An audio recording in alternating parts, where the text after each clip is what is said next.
The Intense951. This is the cross-country edition. It runs about $3,899 retail, and Intense obviously knows what they're doing. Intense is known for their downhill bikes, mountain bikes, everything. The Intense951 series is supposed to be more beginner friendly, and I get that. Even if you look at their YouTube channel, Intense951 YouTube channel, they show you everything about the ins and outs of this bike, how to tune it, how to set up the sag level, how to unbox it and assemble it. They really do a really good job, and the whole kit it comes with includes everything you need, including the shock pump, the torque wrench, the tools, and everything to put everything together. So let me be clear, this is the best mountain bike I've ever ridden. Now, another thing about that, I don't do a bunch of off-road trails or anything of that extent. That's just not something that I've had a lot of time with. I spend most of the time on the road and some on gravel. So just take what I say with a grain of salt in terms of the performance on the trail. Now, this is a cross-country bike. Your down tube has a decent amount of travel. I believe it's 150 millimeters. I've just taken it off a few jumps in urban jungle. That's about it. These things are all adjustable. The Fox shocks are fantastic. I followed the instructions on how to set up properly. I think I got it set up pretty well. These SRAM, these are I believe they're the NX Equals. They're okay. I know some people give some flack about it. This is a sub like $3,000 bike when you get it from Costco, which is the best place to get this at if you want the lowest price, unless you want to support your local bike shop. You got to compare it within that price range. And for that, you know, I've tested it with some other bikes roughly around that price range.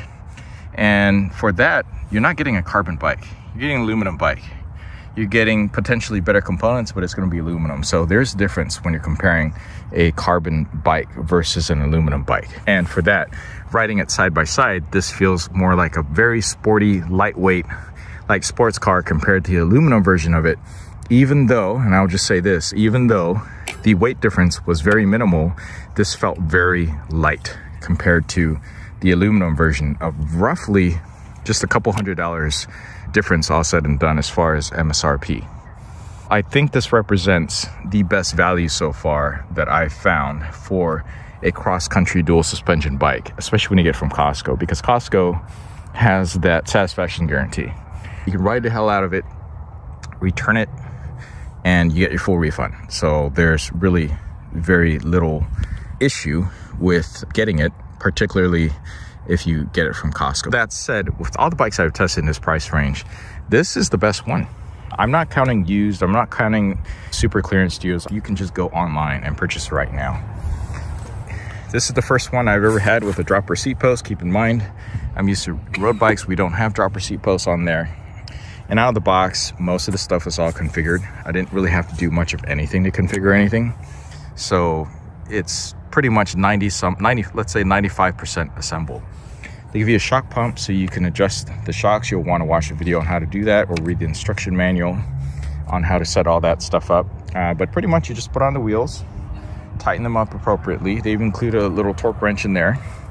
Adjust the handlebars, adjust a few certain things. Basically, you're up and running within a short period of time.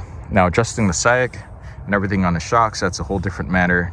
Since it was my first time doing it, it took a little bit longer for me to handle. I think I took about an hour because I was doing it myself and at night. I didn't have anybody helping me hold up the bike or anything. But I can't say good enough things about this, particularly for the price range. Now, the thing with these bikes is I feel like if you try one of these bikes and then you try, okay, so this is a $3,000 to $4,000 bike, right? You take this and then I go to a place like Colorado, or where I was, Boulder, Colorado, and everybody biking through was like on an $8,000 bike.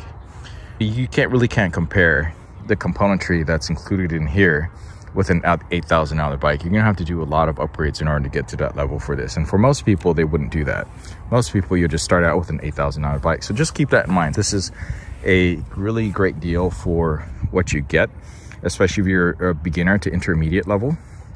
And you just wanna go ahead and ride the trails and not be on a hardtail, right? You can definitely get a really nice hardtail for that price, but this is dual suspension. And it is just the smoothest over the bumps and everything. the stuff that, you know, little slopes, obstacles, curbs. It's just fantastic. So if you have any doubts about getting this as your first cross country, they even have the regular mountain bike version of it, which obviously has more travel. This is considered cross country. This is more for climbing, whereas the other one's a little bit more for downhill, but not necessarily downhill specific. So, you know, I would really consider it. Again, this is Intense951. This is the cross country edition, and really they only have one model with 2 different colors to choose from. Okay, that's my quick take on it. Let me know what you think.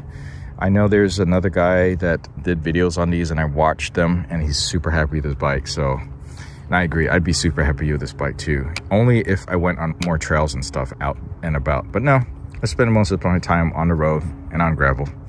Hey, thanks for watching. Just like, subscribe for more, and catch you next one.